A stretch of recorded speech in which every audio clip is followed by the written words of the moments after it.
2020, a year I shouldn't mention, but even through the struggles, I am grateful that you helped me keep this channel alive. To start this annual recap, I want to thank you for tripling the size of this community. Almost 6,000 new members joined our tours. You helped me hit 2 million views, 3 of which were watched hundreds of thousands of times. In the biggest win of the year, I found a lovely new assistant. Today I'll spill what will go down in 2021. You'll find out what zoos could be covered this year. I'll reveal what Zoo Tours Redo is.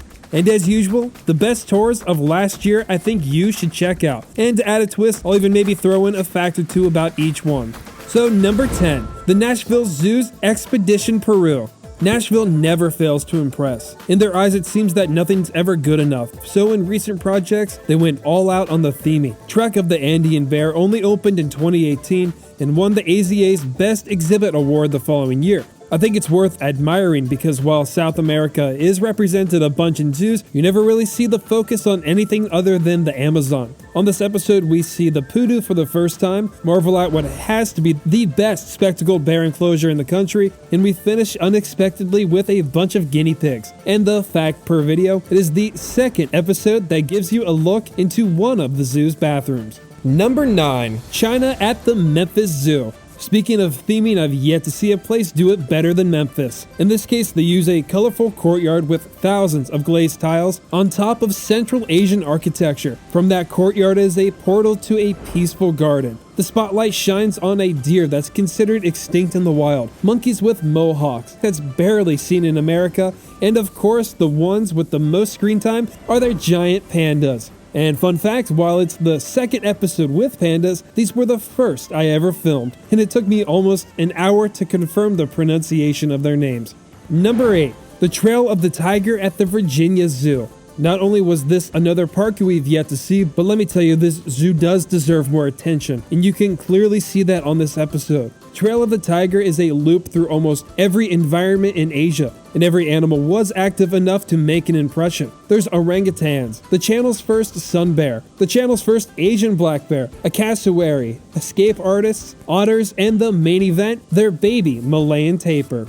To number 7, the Zoo Tampa's Asian Gardens, 2020's finale and probably my personal favorite. Not only was this the 31st featured zoo, but I finally made it to Florida. Once again, we see tapirs. I introduce you to the lowland anoa and the Komodo dragon. There's a swimming Malayan tiger, another surprisingly active sun bear, a surprisingly active clouded leopard, toothy gharials, warty pigs, and instead of a baby tapir, the heartwarmer is a baby Indian rhino. Because everything was out and active, it made it so easy to film and compose, and it resulted in one of the more educational tours on the channel.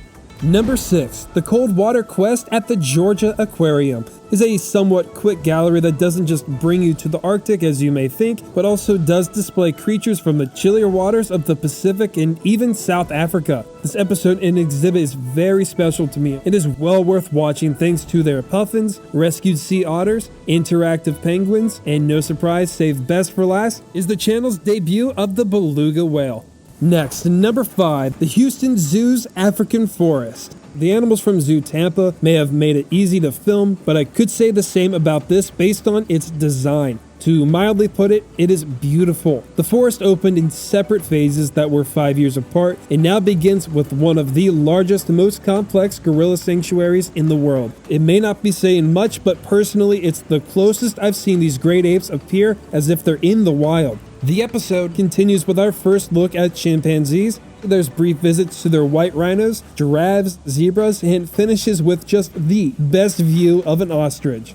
Number 4, the San Diego Zoo's Elephant Odyssey. It's a San Diego video, it's gotta be up here somewhere. We left off exactly where the Africa Rocks ends, and headed back in time to the Pleistocene era to a depiction of what California's wildlife looked like 12,000 years ago, that uses living descendants to represent their extinct relatives. So a condor is a pterosaur, elephants are mammoths, a jaguar is a saber-toothed cat, and so on. It's as thematic as it is controversial to zoo lovers, due to its bare, dry, and overall unnatural look. When everyone knows a place like San Diego could have done better. I myself don't see a problem, but you can decide for yourself by pressing on that card above.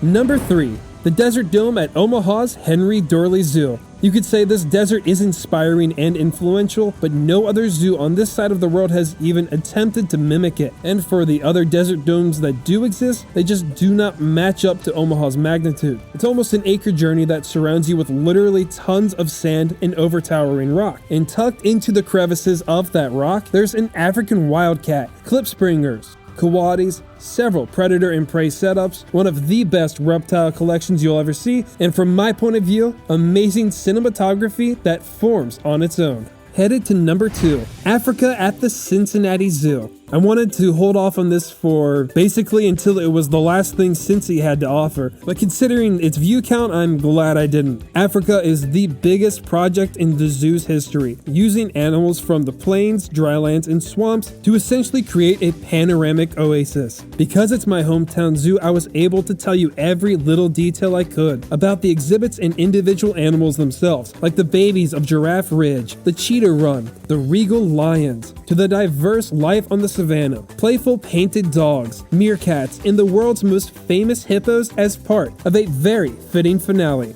And at the number 1 spot, the Ocean Voyager at the Georgia Aquarium. As the hemisphere's largest aquatic facility, it makes sense to have something that will make your jaw drop for the remainder of your visit. The Voyager is guaranteed to get that job done. It's only one tank, but it's 6.3 million gallons, making it the largest tank in the world. And you can go under it through a 100-foot-long tunnel, and you have no idea what will fly over your head. But if you ever visit, look out for their sea turtle, sandbars, wobbegongs, giant groupers, guitarfish, the only manta rays, and the only whale sharks on display outside of Asia. From the tunnel, the Voyager ends with a 61-foot-long, 2-foot-thick plexiglass wall so you can get even closer to these ocean giants, and nothing may ever compare to this experience again.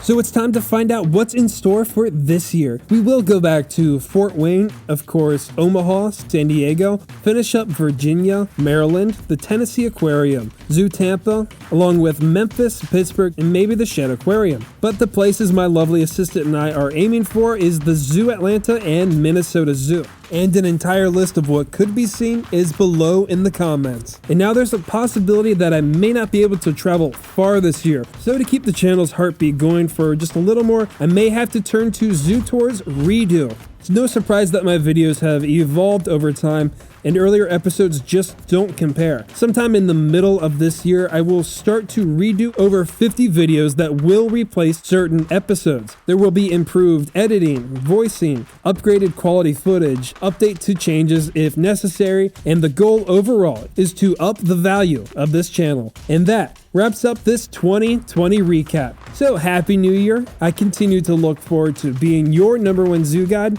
and thank you for watching.